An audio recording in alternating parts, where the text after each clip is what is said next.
Hi everyone, welcome back to my channel Priyanka official. আজকে সারাদিন বাইরে খুব বৃষ্টি হচ্ছিল, সেই কারণে আমি বসে বসে ভাবছিলাম যে কী করা যায়। তারপরে আমার মাথায় একটা আইডিয়া এলো।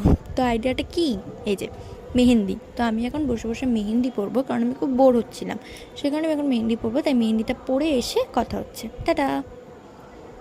মেহেন্দি পড়তে পড়তে বাইরে খুব বৃষ্টি শুরু হয়ে গেছিলো, মানে মোটামুটি বৃষ্টি পড়ছিলোই। আজকে একটা ঝড় আসার কথা ছিল, তাই সারাদিন মোটামুটি এরকম ধীরে ধীরে বৃষ্টি পড়ছিলোই।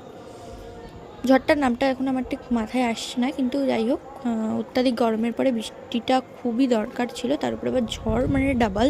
তো খুবই ভালো লাগছিলো ওয়েদারটাতে, আমি ভিডিও করে নিয়েছি।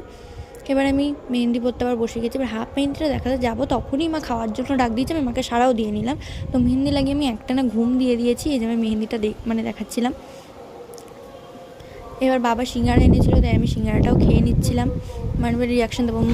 খাওয়া দাওয়া সেরে আমি চলে এলাম সজ্জার ছাদে। আর ছাদে একটু ধীরে ধীরে বৃষ্টি পড়ছিল, হাওয়া দিচ্ছিল, খুব সুন্দর লাগছিলো ওয়েদারটা। তাই জন্য আমি ধীরে ধীরে বৃষ্টির মধ্যেই ভিডিও করে নিলাম, মানে খুবই ভালো লাগছিলো ওয়েদারটা। সো আজকের সন্ধ্যাটা আমি এভাবেই কাটালাম। ভিডিওটা ভালো লেগে থাকলে অবশ্যই লাইক, কমেন্ট অ্যান্ড সাবস্ক্রাইব করতে ভুলবে না। দেখা হচ্ছে নেক্সট মিনি ব্লগে। টাটা।